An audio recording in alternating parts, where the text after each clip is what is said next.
building, to understand it completely, one, I think, really needs to understand the context in which it was built.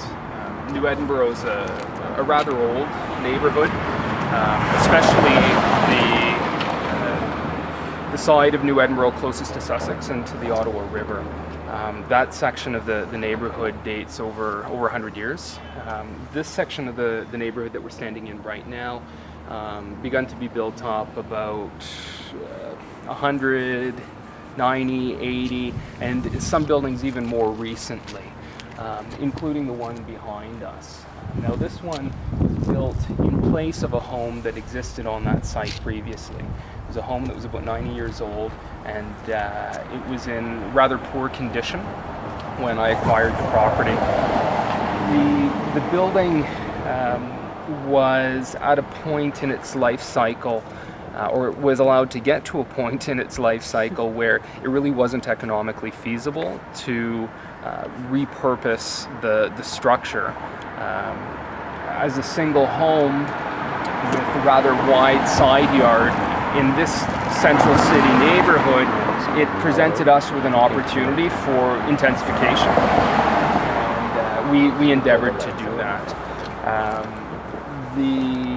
After studying the building that was here previously, and the building that was here was similar to number 273 in terms of its size, its architectural style, but it was in much poorer condition, as I said. And after studying its retention for a couple of weeks, we decided to deconstruct it. Many parts of the building that were here previously, we salvaged and sold. Including the red clay brick, much of the interior finishing, doors, windows, flooring, baseboards, trim of all sorts. The metal fixtures also were salvaged early. And then during the structure's demolition, much of the structural components of the building were also salvaged. We used a company here in Ottawa that provides construction material diversion. So we didn't landfill any more than about 3 to 5% of the original structure. The rest was also reprocessed and repurposed. The building site is a rather constrained one. Not only is it an urban lot, but it's a very small urban lot. So the property we purchased was 40 feet by 40 feet. And then when we turned it into a semi-detached building, single previously, we ended up with two lots that were 20 feet wide and 40 feet deep. Now, the existing zoning bylaw that applies to this part of the city would require a much larger lot to allow the form of development that we've constructed here. However, in looking up and down Crichton Street, one can see that the other buildings that are already here, the dominant architectural topology is similar to what we've created. Now, unabashedly, what we have behind us here is a modern building, but in many of the architectural gestures that we've made within the building, we see references to what exists up and down the street. Not only in terms of the building's size and shape, but also in how people are able to interact with the building through its front doors, through its windows, and then, of course, as I was saying earlier, the size of the lot that it's on. All of the residential buildings behind me on what is the south side of Crichton Street were once backing onto a railway line and lands that were previously used for industrial purposes. Now they're recreational. But as a result, the space that we were built into between the old railway line and the street is rather narrow. Again, only 40 feet deep. So although we did have to seek and receive variances to allow development on such a small parcel of land, it's not something that was atypical within this neighborhood. And we feel very strongly that in order to ensure that new construction fits, that one pay attention to factors like the size of other buildings in the surrounding area, the size of the lot in which the residential units are being built onto. And as a matter of fact, the City of Ottawa recently instituted some new urban infill guidelines to assist designers and developers of all stripes in ensuring that their projects better fit into the surrounding neighborhoods. So I was commenting on some aspects of this building that you can see from across the street that I think allow it to better relate to the buildings around it.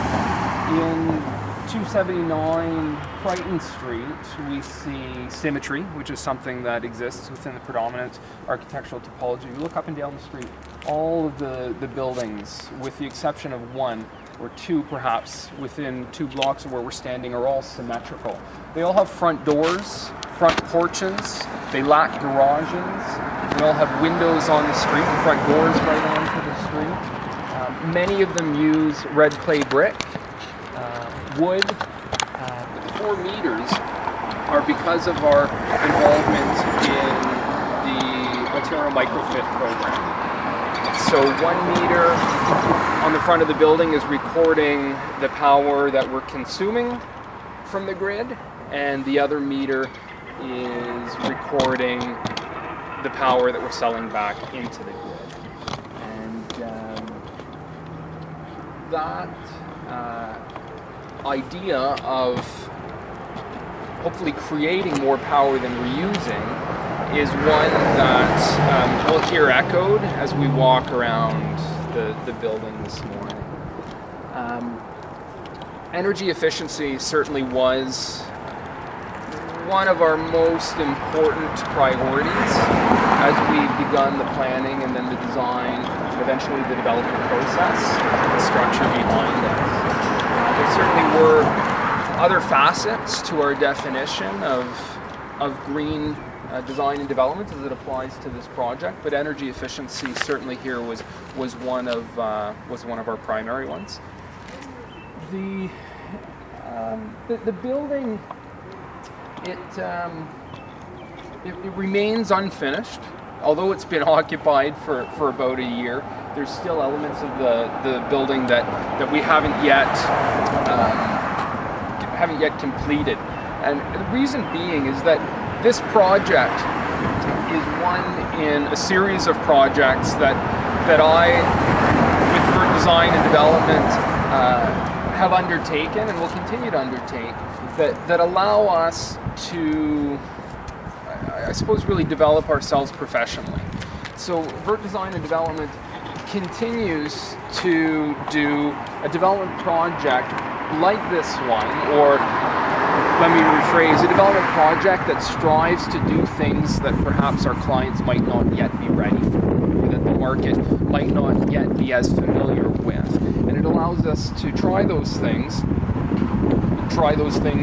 their planning, their design, and then eventually their implementation, gain some first-hand experience, and then be able to speak to our clients about what has worked and certainly what perhaps hasn't worked so well, either be it from a financial perspective or just a functional perspective.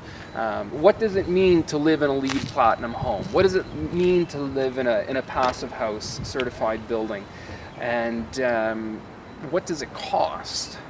Those are most often the questions that people are interested in, or what are the dollars and cents? And I believe quite strongly that given the experience that we're developing and the precedents that we're building, that one can build a better built building, a much more energy efficient building. In fact, a building that uses all types of resources much more efficiently for about the same price as what it would cost you to build any other custom home with other priorities.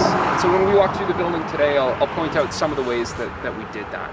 What I'd like to do now is just wander around the back of the building and change our perspective and talk about some other aspects of the site and the structure itself.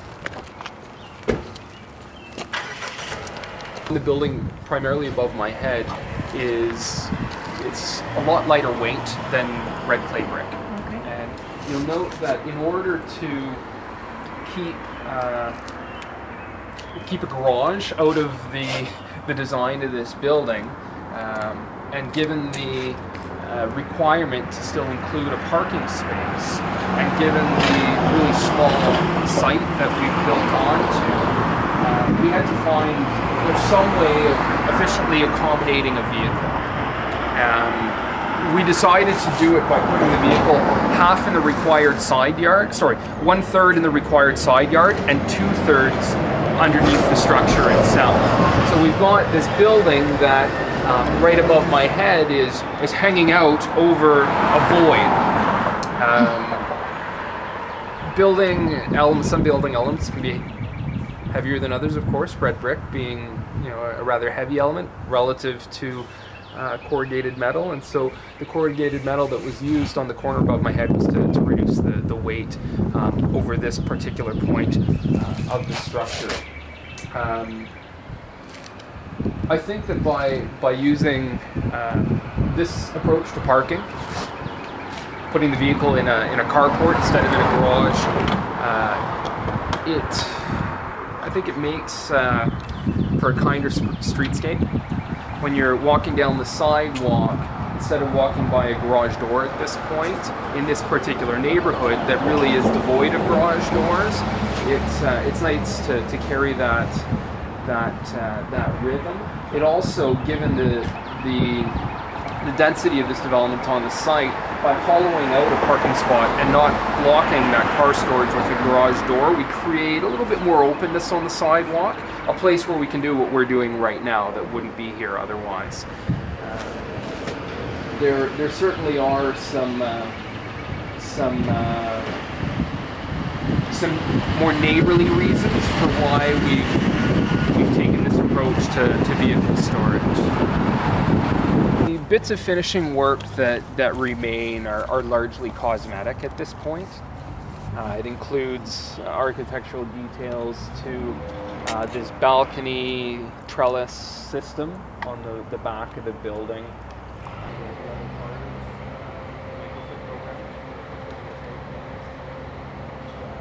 Contrary to what most people believe, this is actually the south face of the building. Most people think of this as the west face, but it is in fact almost due south. So our exposure here, our ability to take advantage of the sun, the sun's light, the sun's heat, the sun's energy is really fantastic. Is that about 4 kilowatts on it? There's 4 total, 2 on each side. So there's actually 2 systems that have been installed. 2 separate. Yeah, it's 2 completely separate systems, so that ultimately this building can be sold in halves.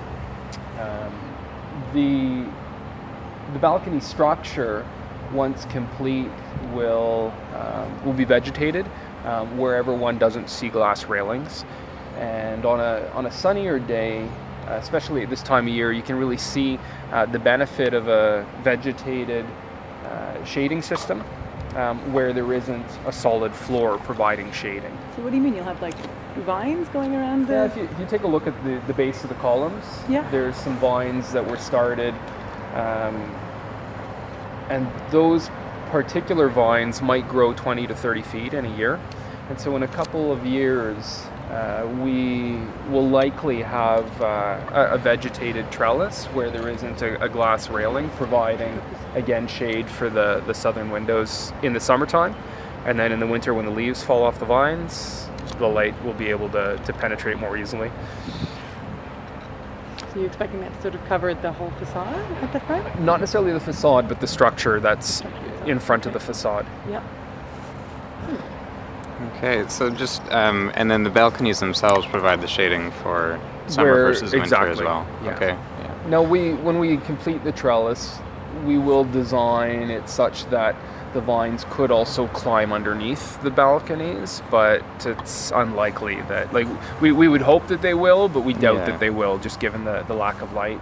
So you think they'll climb like in between the wooden sort of ladders that are there? Yeah, we're quite certain of it. Yeah, okay. Although there will be some additional wooden elements that are going to be added to that structure, so that they have an easier time of finding their way.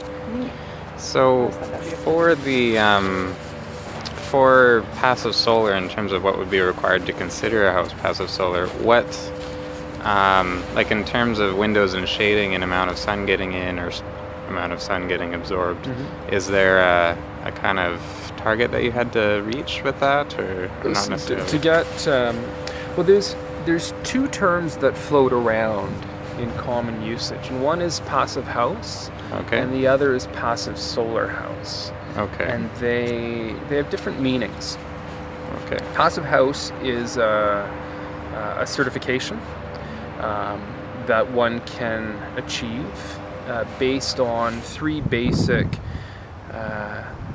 achievements that are modeled prior to construction, tested during construction, and then also tested following construction. And those three things relate to airtightness of the building envelope, so the building envelope, the walls, the roof, the floors, the windows and doors together. So the airtightness of the building's envelope, the efficiency of the mechanical systems, how much energy does it take to heat, cool, and ventilate the building, and then how much overall energy does the building consume in its operation. Okay. Those three measures, when achieved to the passive house level, give you a structure that will use about 10% or less of what a conventionally built home would use. Okay. So a passive solar home, on the other hand, is defined less strictly. It's not a certification. Okay. It's an idea. It's the idea of lighting and heating your home using the sun's energy. But it doesn't necessarily include some of those other ideas that I mentioned earlier. You could build, in theory, a passive home that had very poor solar exposure. You could build a passive home on the north side of a mountain that gets little sun. It just means that you would have to adjust your levels of insulation, your levels of energy efficiency in your mechanical equipment to compensate for the lack of the free energy, the free light, the free heat that the sun might otherwise provide. But certainly you can create a passive house that doesn't have fantastic solar exposure. Although, when speaking to new clients, one of the first things I always tell them is the first thing that we need to do to help you build the most efficient building possible is get you a great site. Now, people don't always have the luxury of choosing their own building site. Sometimes they're working with something that they've already got, but the cheapest way to achieve the highest level of energy efficiency is to choose a site like the one that we're on right now that is really unencumbered by large buildings, landforms, trees immediately to its south. So when we go up onto the third floor of this building, that idea will get emphasized. When we look out over this public space that I hope forever will be protected and undeveloped, not only so that we don't end up with shade on our windows, but also so that we don't lose our views towards the Rideau River, which is just behind us here. But it seems, I know you said that whatever the geothermal or whatever it is, we do heat source, yeah. So then, and I think something I read that said that you found that you didn't even, if you were to build it again, you probably wouldn't have used that. The geothermal heating system that's inside the building, it's an extremely efficient system to run once it's been installed. Their disadvantage is the capital cost of installing a geothermal system relative to alternative means of heating living space. As I said earlier, this building was done so that we would have an opportunity to experiment with systems that we wanted to become more familiar with so that we could make good recommendations to our clients. And living in a building personally that was heated with a geothermal system is something that I wanted to do. It was one of the major drivers for including it in this building. A geothermal heating system for this building is overkill. It's more heat. The smallest geothermal heating system we could get was still provided more heat than this building actually needs. But there were other factors at play that drove our decision to include it here. What's the capacity of your geothermal? This is a 2-ton system, 2 ton, and it was the smallest Even one. that is too much. Yeah, we probably needed less than a ton. Huh. And so what ends up happening is we have this geothermal heating system that's been installed, but it hardly ever runs. So the low sizing of the heat system would be due to the air tightness itself. High levels of insulation, high levels of air tightness, and advantageous solar exposure, allowing us to take advantage of the sun's heat.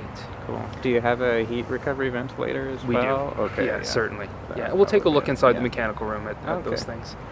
We did dig out at the back doors, and that was so that we could have a walkout basement space, which makes, I think, the building's basement more livable and more usable. Certainly, the idea of secondary suites is one that's becoming more and more popular in Ottawa and other major centers. Secondary suites, granny flats, mortgage helpers, all synonymous. Given the cost of land and the cost of real estate in the center of the city, having buildings designed and built in such a way that it's easy to partition off a portion of the building for a one-bedroom apartment or some form of rental accommodation is, I think, a pretty important move to make. When we go inside this building, we'll see that it hasn't been segregated from the rest of the building, but it could be quite easily. Okay. Go inside? Yeah.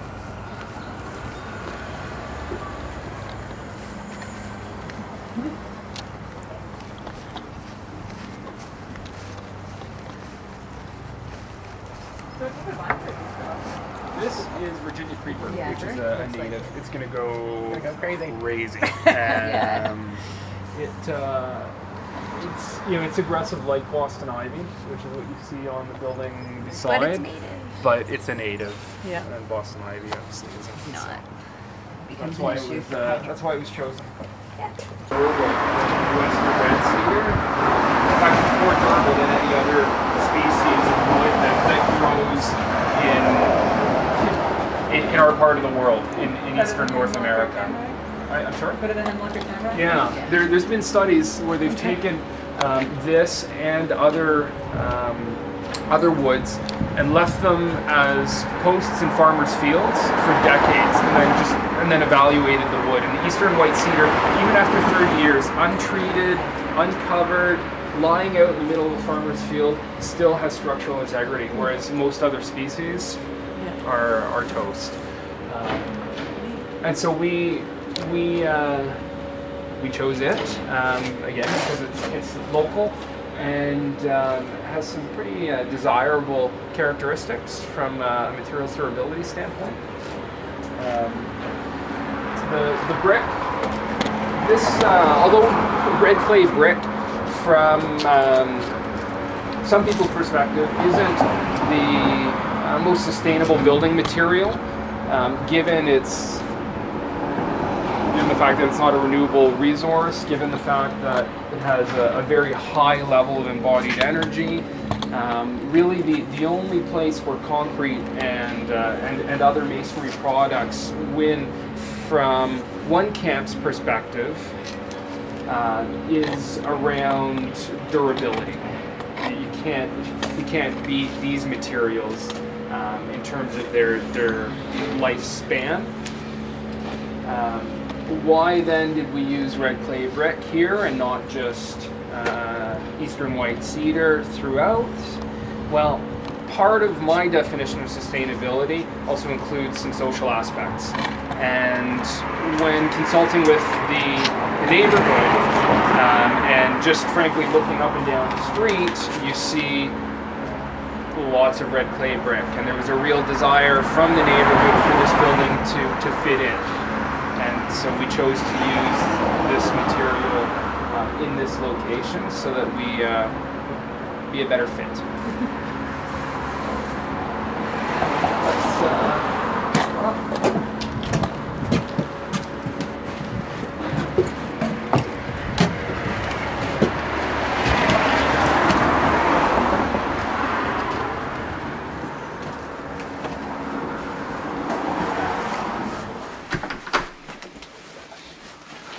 So before I turn on the lights in here, I just want to speak to this particular part of the house. With the exception of the storage spaces and the mechanical room, this is probably the darkest spot in the home. So we're probably 11 o'clock, late morning, and there's no lights on in the building. And the reason why I like to make that point is the building's design allows us to move through it as long as the sun is up, even on a cloudy day like today. As long as the sun is up, you can walk through this building without turning a light on and without tripping over your own feet. There are moves that we made in this stairwell that allow light to get from the outside walls to the center of the structure. You can see up the stair to my right, there's a couple of frosted glass panes inset into that wall, and those panes allow sunlight that fall on the south facade in the bedroom behind to move through the bedroom and then into this stairwell. If those panes of frosted glass weren't there, then this would be a much darker space. The design of the stair also, you'll notice that we designed it with open risers. So light can pass through, again, from the outside walls towards the center of the building unobstructed.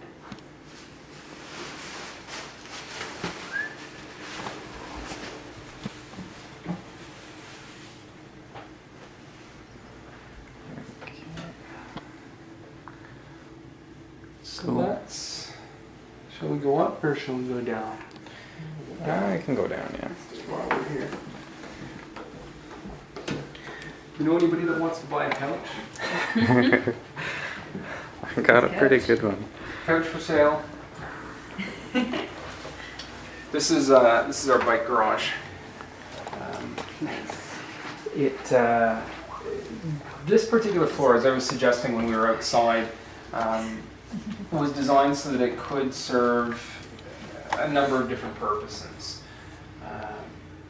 It would be very easy to run a home office out of this space, easy to fix a flat tire or wax your skis out of this space, easy to convert this space into a secondary suite by isolating the stairway, providing primary access to the basement through this rear door. Given the fact that there's a three-piece washroom that's been put in place, and also an area that's been set aside and prepared for additional plumbing, future kitchen.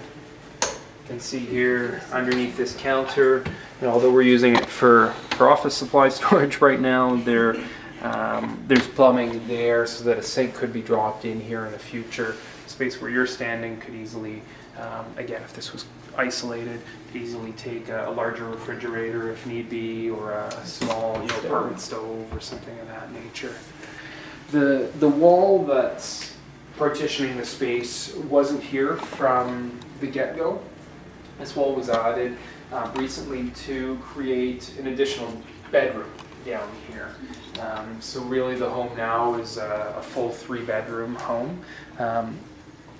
Prior to this wall being installed, it was just a wide open room, and we used it as office space. This partition wall, like all of the other interior walls inside this building, are non-structural. So it is sitting on top of the floor slab, connected to the floor slab, but not in such a way that it couldn't easily be deconstructed. if one wanted to reconfigure the inside of either this floor or any of the other floors in 10 years and 20 years, as the occupants' needs change, as the occupants sell to someone who wants to use the building in a different way, it's easy to transform it. This wall would be weight bearing, right? So This that one partitioning is, wall? yeah, that one that separates this unit from the second unit can't touch, and the other exterior walls also shouldn't touch. They contain most of the insulation and the other elements of the structure that keep the elements where we want them. But it's these walls on the inside that really can easily be removed.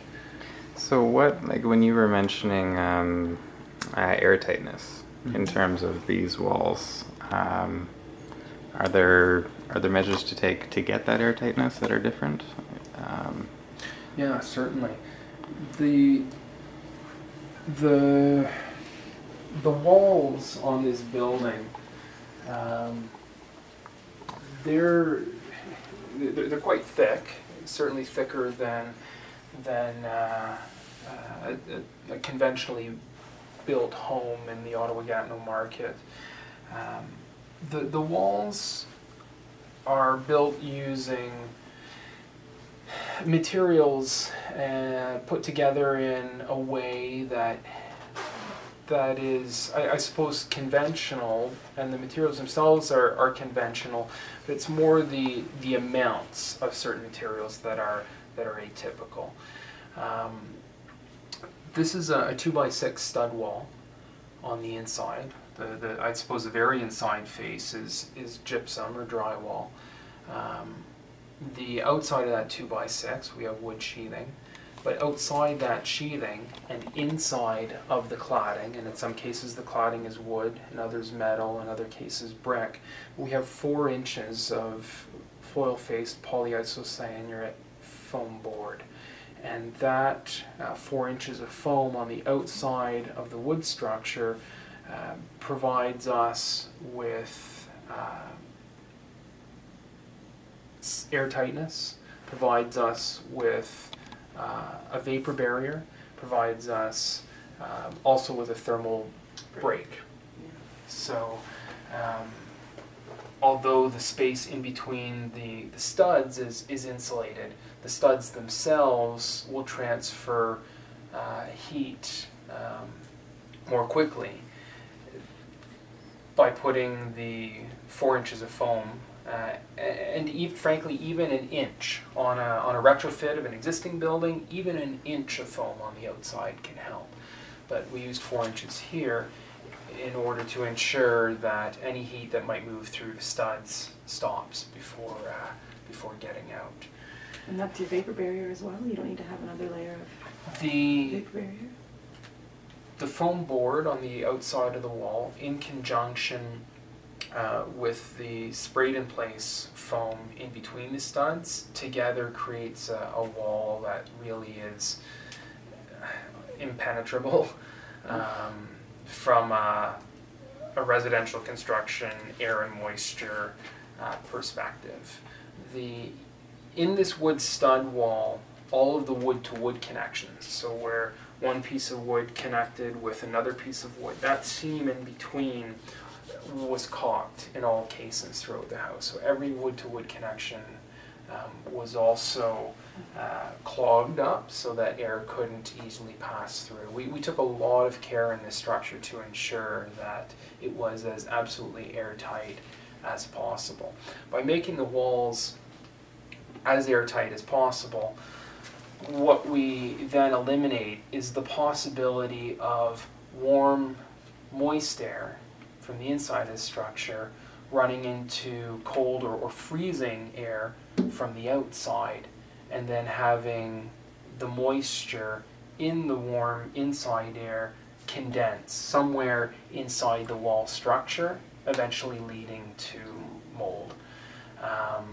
The other thing that we're trying to avoid is just simply the draftiness.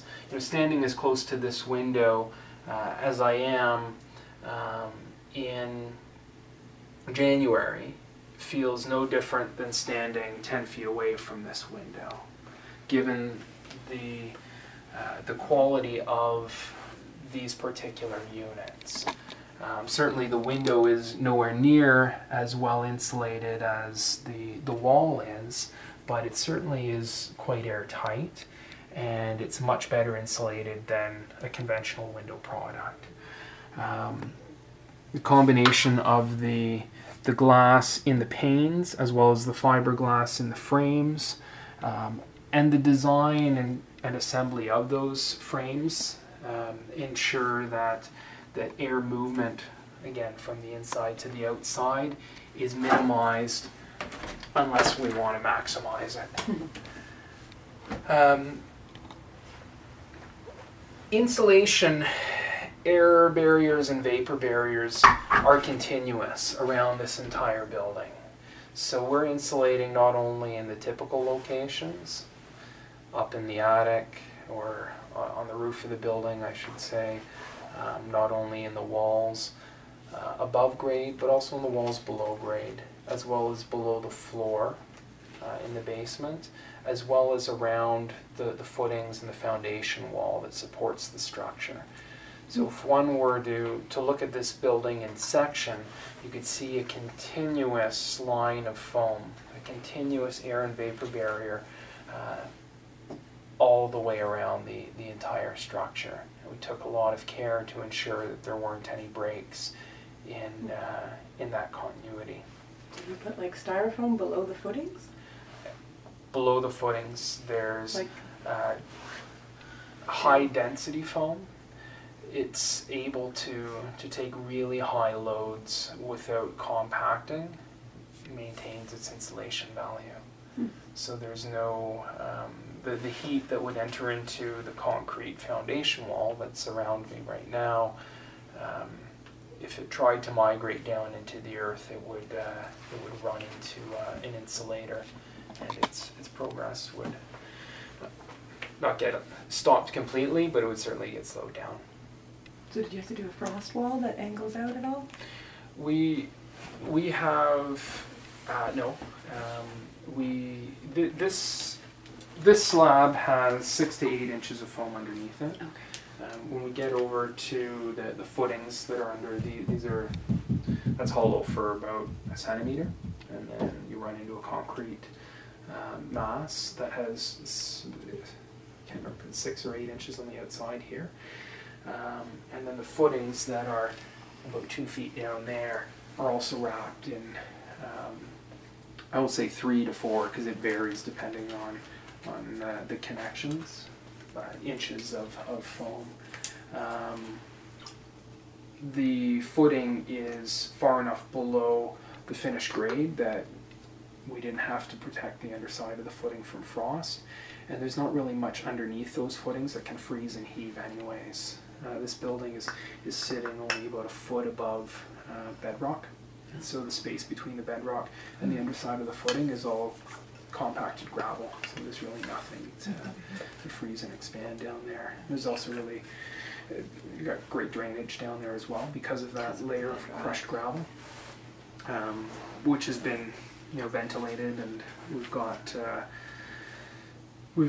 perforated pipe running around the inside of the footings and also around the outside of the footings To gather moisture? Collect moisture and run it away, but also give any soil gases, although there's really no soil to speak of underneath us, somewhere to vent to. There's a lot of issues especially in older buildings where you've got soil gases coming up through cracks and broken foundations, foundation slabs, foundation walls, and just venting into the home. Is that perforated pipe pretty standard for building construction? Very standard, required actually on the outside of the footings. Yeah. It's often referred to as weeping tile, Yeah. drainage pipe, but not necessarily on the inside. Okay.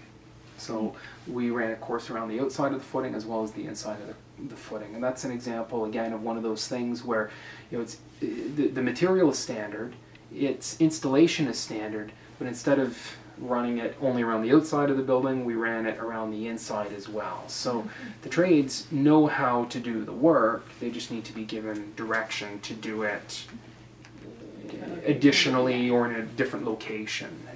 Putting an inch or so of foam on the outside of a building's wall is becoming standard practice in residential construction. Putting 4 inches on the outside of a wall is something different. And also the level of care that we need to take in buildings, not just we, but I mean society in general. The level of care that we need to take in constructing our buildings, I think, is a lot higher than the level of care that we've taken in the past. And ultimately, that level of care is going to pay back. I've heard of thermal mass. Have you made use of anything like that in the home as well, or the concrete slab? We're standing on some right now. There is certainly value in building buildings with that include heavy elements, let's call them. So monolithic masonry chunks like fireplaces or concrete floor slabs or concrete walls. They certainly do contribute to the maintenance of an even temperature inside the building, but in this case they weren't a big part of the, I guess it was a residual benefit as opposed to a priority during the design. Although although thermal mass contributes, by the time you create a building that's as well insulated and as airtight as we've created anyways, the thermal mass's value is not as strong as it might be in an uninsulated wood cabin back in the woods that can really benefit from a nice big stone fireplace that's heated up for 6 hours and then allowed to cool off and release its heat for the next 6 or 12 hours into the uninsulated room. In a condition like that, yeah, thermal mass is fantastic. In a home like this one, not as valuable. In terms of inches, there's 8 inches of concrete in the walls. There is no insulation between that concrete and us, so I suppose we still paid attention to that fact. We did try and get all of our insulation outboard of the concrete, as opposed to the conventional practice, which is to put concrete on the outside, bring the insulation inside. So we were cognizant of that value, but it wasn't a primary goal. And is that concrete all the way up the side of the wall, or just up to the concrete on this wall goes to this level. The concrete on this wall goes to about this level, essentially 12 inches above finished grade. Okay. Is where the concrete terminates, and then we move to wood. So really only using concrete in this building where it's where the building's close to or in contact with the soil. Mm-hmm. This area here was designed to support this void's volume in water. If we were to fill this space with water, the containers that the water is held in would go crashing through the floor. Although we're not currently doing any rainwater harvesting from the roofs of these buildings, or from the roof of this building, we certainly could. If conditions in the future drove us to install collection tanks that could connect to the roof drain that runs just on the other side of the ceiling by that light fixture, that could also connect to the supply lines that would take water stored in this space out to all of the toilets in the building, as well as the outside hose bibs. Not only is the plumbing in this wall already behind these access doors, but also electricity. So we could pump that water up to the roof if need be.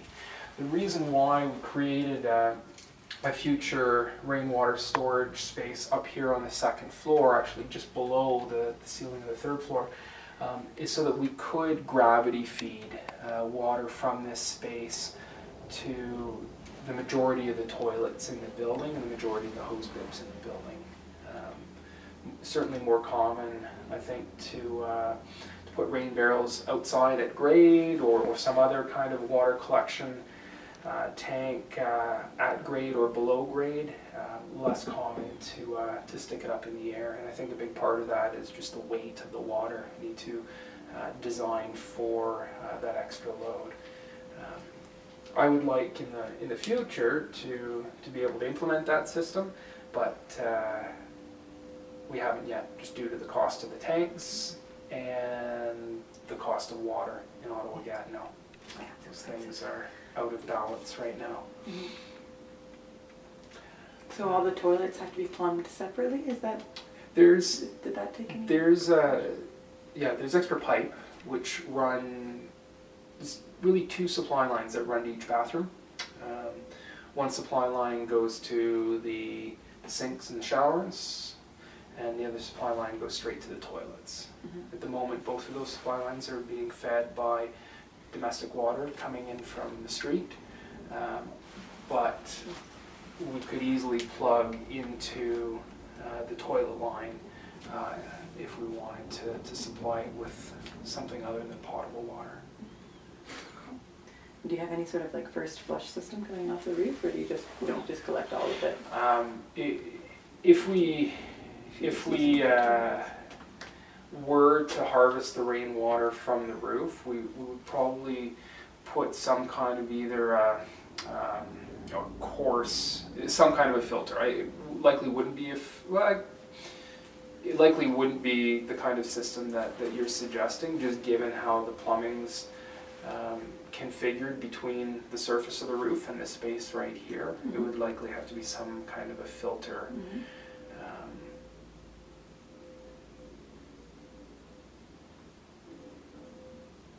But that's a puzzle for when we actually get, if we get to implementing that side. What else can we speak to in here?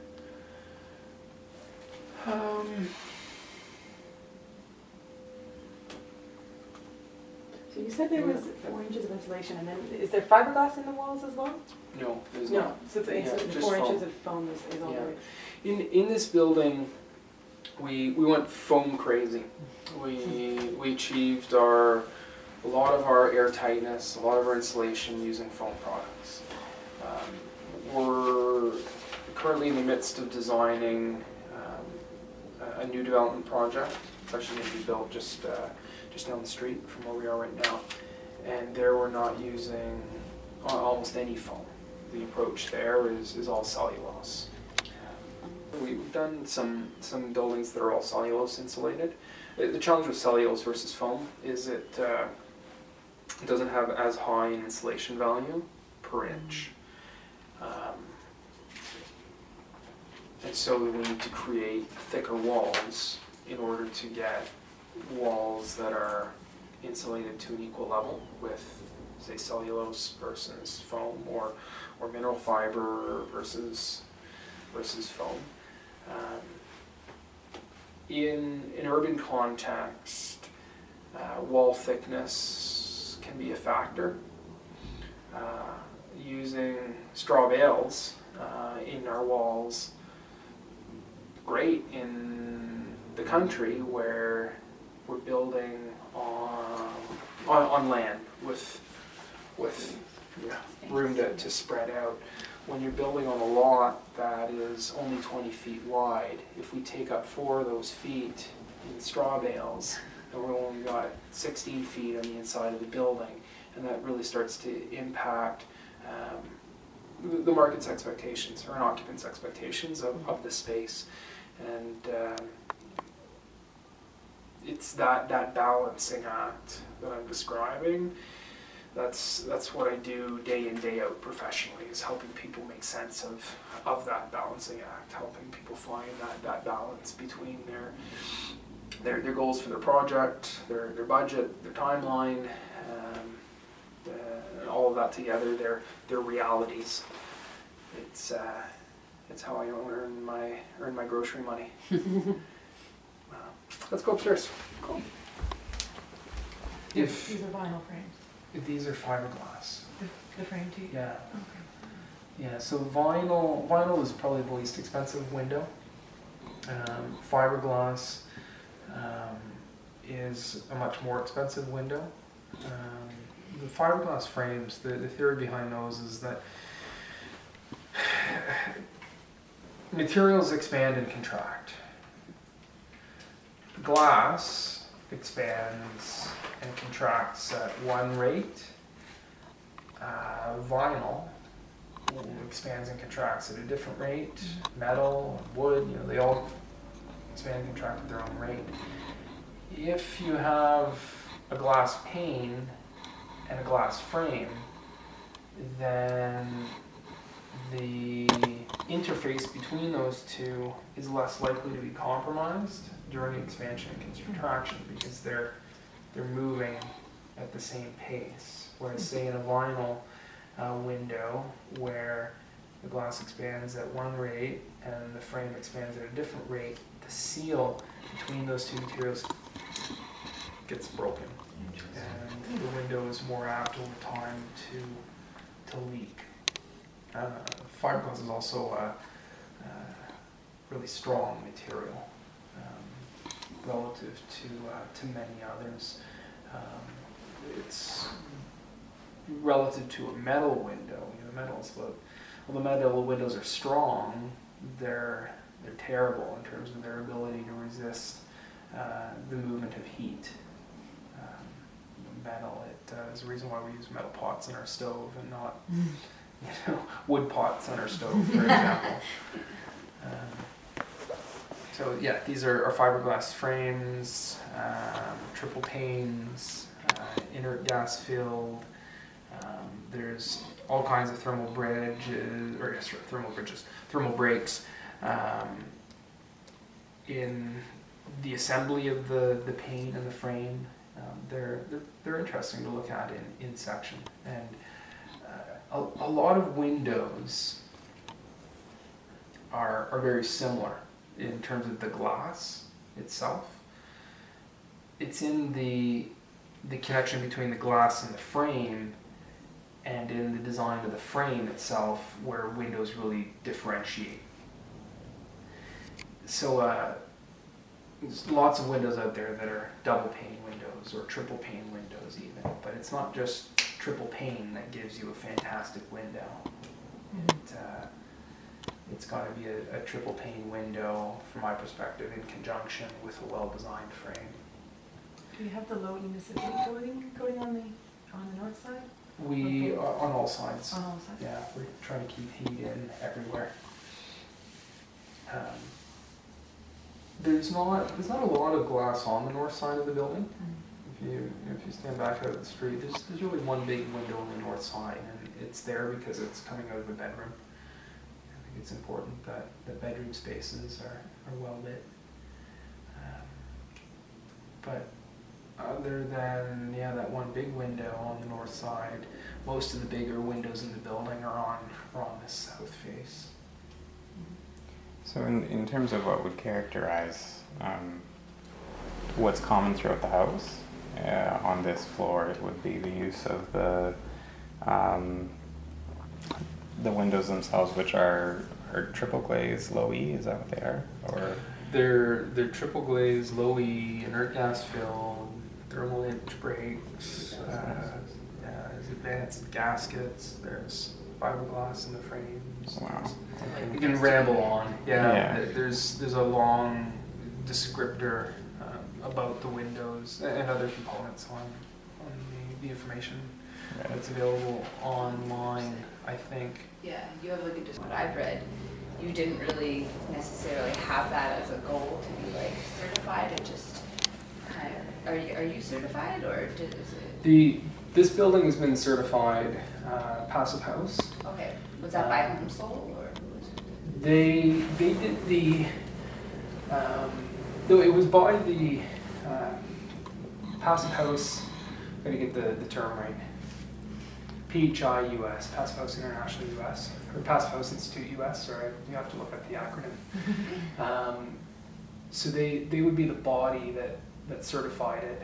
What HomeSol did is come to the site and actually test it, and they did the modeling of it beforehand as well.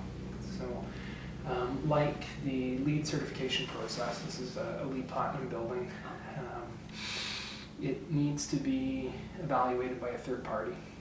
So it's not just me saying this building is something, it's a third party confirming prior to its construction, during its construction, and also after its construction, just to make sure that it's turned out the way that we had hoped, or not. I think that in the future it's going to be common practice for us to spend more effort evaluating buildings during construction, and then also I think during or prior to sale. It's not uncommon to have a home inspection done when one goes to buy a home, but usually those home inspections are pretty rudimentary. I think that in the future it's not unlikely that there might be an expectation, perhaps even a requirement, to evaluate homes not only in terms of their soundness from a structural standpoint, but their soundness from a resource efficiency standpoint. How much water is that thing using? How much electricity, gas, what have you is it using? It would always inform my decision if I was to go and buy a home. I would want to see the gas bills or the electricity bills for the year previous, but it's not a question that people commonly ask. I think they should. Yeah. So, so we've got a pretty in-depth description of the house, which is awesome. So what I'm looking for is speaking to people who don't have a good knowledge at all, kind of an executive summary of just like a basic, like, we have this, and this. Or even just to reference the website, that kind of thing, for more information. So this is just, looking for other stuff I could throw in the video. So a more basic, simplified, kind of go at an introduction to the house. Okay. So this building was planned, designed, and built to be a more energy efficient building than what is the convention in the Ottawa-Gatineau market. The intention was to create a building that uses many fewer resources than all of the other homes that surround us, specifically energy. And the factor that we were striving for was less than 10% of what a conventional home might use from a power consumption standpoint. And our way of ensuring that we hit that target eventually during the planning, design and development process became the PassivHaus standard. And so this building is now PassivHaus certified, as well as LEED Platinum certified. The PassivHaus standard in particular speaks to the level of energy efficiency that we've achieved here. Really using materials that are off the shelf, using materials that one can find at their local building supply store, and in most cases using local materials, and certainly wherever possible using materials that were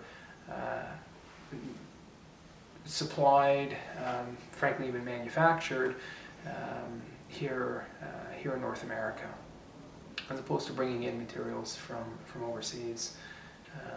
We prefer to use materials in our projects that local trades are familiar with and that are readily available at prices that are easy to swallow. This building, in terms of its construction value, is no higher than what a typical construction value would be for any other custom home in the Ottawa-Gatineau market. Although this home is more expensive to build than a tract home, built one of 400 by a major developer, this being custom home, it certainly does cost more than many new homes in Ottawa, but it's right on par with all other homes, especially those that are infill in the central city. Okay. Would you, in terms of the terminology of green home, would you, what is your approach to green, and would you consider this a green home? The terms green and sustainable, they really are vague. They really are rather ambiguous terms. Right. So when I, as a planner or designer, sit down with a client to begin a project, we really start by first coming up with a definition for that project, so that we know what we're striving for. You know, we develop a set of goals that are client specific and that are site and project specific. In this particular project, being the planner, the designer, the construction project manager, and now the occupant, I needed to come up with my own definition of green, my own specific goals for the project. The definition that we used in this project was really defined by some third-party organizations, namely PassivHaus and LEED. We used their definitions of what is a better built home, as opposed to selecting goals that perhaps are less comprehensive than those set out by LEED and PassivHaus. PassivHaus is all about energy efficiency. The LEED program, on the other hand, takes a much broader approach to green building. The LEED program does also provide one with the opportunity to choose their own path, to emphasize one aspect of better built buildings versus some other aspect. And in this particular project, it really was energy efficiency where we focused our efforts. But of course, in order to earn the LEED Platinum certification, it couldn't be only about energy efficiency. We certainly did take into account or included elements of the design that addressed issues around indoor air quality, durability, etc. Okay. In the construction of the home and in the kind of journey that you took, would you say that there were surprises, either positive or negative, that you found? Like things came easier, or there were certain challenges that came up that you weren't expecting? Well, the planning, design, and development process is full of challenges. It's full of issues. It's full of problems. And if it wasn't, then I wouldn't have a job. I wouldn't be able to earn grocery money if it was easy for people to do themselves by themselves. So there's no question that we were challenged through the process. Given the size of this lot and the location of the lot in an established neighborhood, the planning process was a challenging one. Getting permission to build something that was new, I hope better, within the context of an existing neighborhood took time. And ultimately we were successful, which allowed us to then dive into the design process. Now, to design a better built home, you need to spend more time. than one might if you were just rattling something off without as well-defined a set of goals. So time during design was more than one might normally expect. Once we got under construction, we needed to be more careful about the details, and where we ran into surprises during construction was around the execution of the details. There's many elements of this building that are conventional, but there are many elements of this building as well that needed extra care. And there certainly were things that were done on this building once, and then it was realized that they weren't done as well as they needed to be done, and as a result we had to take a step back, correct it, before we could continue moving forward. Most of those detail issues had to do with airtightness, ensuring that the building's envelope was as airtight as it needed to be in order for the building to perform at the level that we wanted it to. Lots of, let's find that little hole. Where is it? By testing the building during construction, we were able to eliminate those issues. Whereas using more typical construction methods without any assessment during construction, those things don't even get found.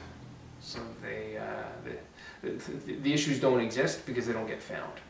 In this particular construction, we went looking for issues. So of course we found some, but it meant that we ended up with a higher quality building at the end of the day. In terms of things that we might do the same or do differently in the future, there's all kinds of them, and really that was one of the major goals of this project, and will be a goal in our next development project, and that's to learn from the process so that we can help our clients make better decisions, ultimately based on our successes and our failures. We learned things about designing to avoid thermal bridging in our exterior walls. By that I mean learn things about designing better walls, better connections between walls and ledges or canopies or balconies, such that, or so that heat can't escape from the inside of the building in the winter time as easily. We've learned things about heating systems, specifically geothermal heating systems in this project that we weren't familiar with before. Although we've used green roofs on buildings in the past, never to the extent at which we find a green roof on this particular building. So there's 16 inches of growing medium above my head right now. Designing a building to support all of that extra weight, designing the roof so that we can contain all of that growing medium, given its depth, that was something new, presented some challenges, and certainly we learned from those experiences. I could probably give you a list of 100 items in this project. Yeah, no, for sure.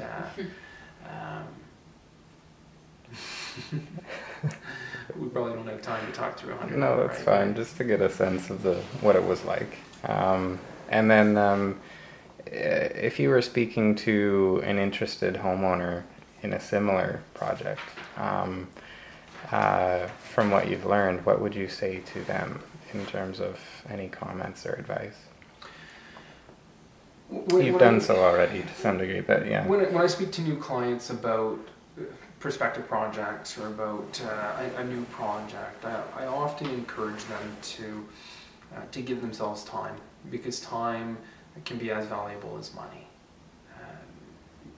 We live in a world that tries to move quicker than it should at times, and when we move too quickly, we don't give ourselves opportunities to live better, to live more fully, and to certainly address issues as they inevitably arise.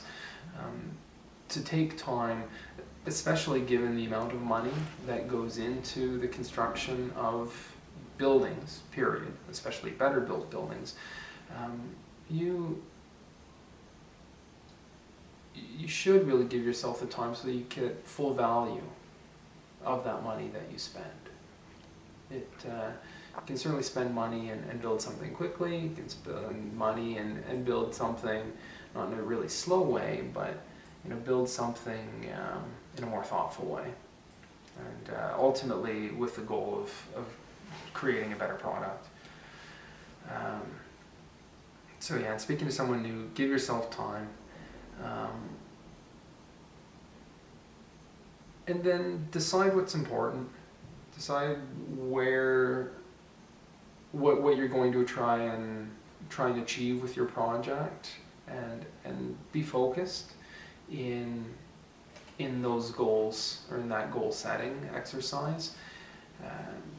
It's really hard to do everything. So decide what's most important and go after those things first.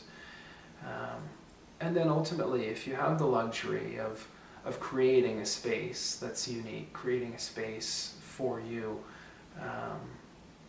do just that. Create something that is for you. Don't create something that looks like what's in a magazine or what you saw that your friend did. Create something that's unique to you, something that fits, hopefully, within the environment which it's set, but something that you're going to be able to enjoy over the long term. Cool. One question as well is financially. How would you say that it's impacted you in terms of, obviously you've only begun, so it's mostly installation costs at this point, but it's another whole arena. It don't have to be too specific, but in a general sense, even what your hopes are, or how would you say that financially it's affected you? When I speak to new clients about planning, design, development projects, the majority of the clients I speak to are people who are ready to invest in their homes or in a new home that they plan on being in for several years. Many of them plan on being in that building for a decade or even longer.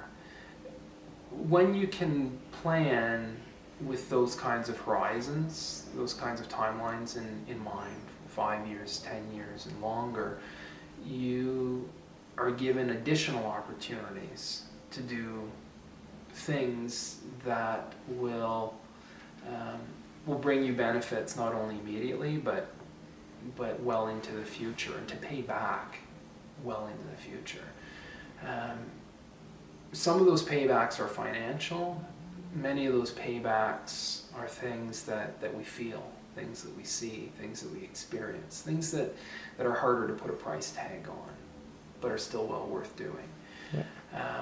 In terms of costs in this project, I think as I've suggested earlier, this project didn't cost us any more to realize than a custom home might otherwise. A custom home with different goals. Perhaps a custom home less interested in energy efficiency and more interested in the material qualities of the finish, the aesthetic value of the structure. This building really did prioritize energy efficiency, but I don't think it did that at the expense of some of these other important parts of a successful building, namely its function, our ability to use it day to day, its beauty, etc. I think that in terms of dollar value, in Ottawa Gatineau, it's very hard to build a custom home for less than $200 a square foot. $225 a square foot today is a typically used ballpark number or estimation of new home or major renovation construction value.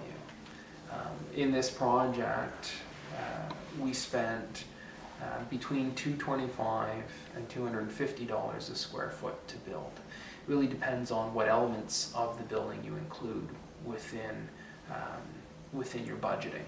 So for example, there's a photovoltaic generating system on the roof of this building. Is that part of the construction value or not? I see that as an add-on. One of those things that would take the number from 225 up to 250. But it's an important point of reference. Also the green roof. Certainly there's an additional cost to a green roof. Is 16 inches of growing medium typical? Of course, there's a cost associated with that. Is 16 inches of growing medium required on a typical building? Probably not, given most people's goals, most people's priorities. But here we wanted to do it really for reasons of professional development and because we like to garden. We don't have a big garden at grade. We just don't have land any further than a few feet outside the building's walls at grade. So we put what might, in another context, be someone's backyard, stuck it up on a roof.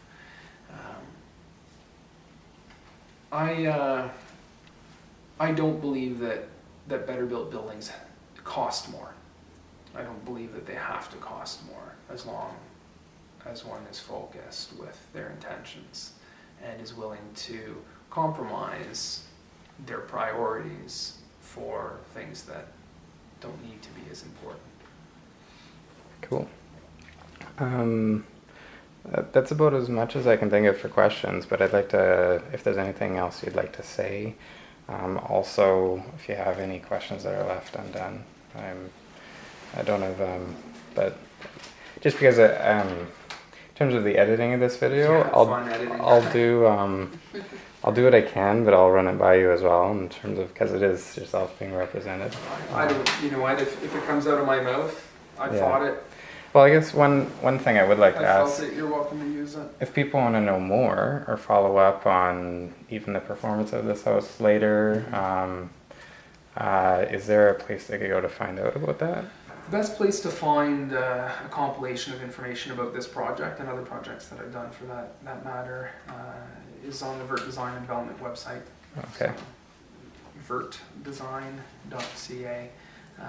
About this home specifically, there's a page, I think it's titled the Rideau Residences. It's got photographs, specifications, and then of course contact information to get me by phone or by email, or also to get at some of the other people that worked on this project. And, okay. And you are you living here right now for the time being? I am, yeah. Cool. This project was about a year in planning and design, about a year in construction, and I've lived in it now for just over a year. I'll be renting or selling this home within the next year and moving into the next professional development Awesome. development project. Okay, cool. Does anyone currently live next door, or is it? My brother. Oh, your brother. But it's for rent. He's moving out in August. If you know anyone who wants a 3-bedroom, 4-toilet home in New Edinburgh, he'd be happy to talk to them. Cool. Cool.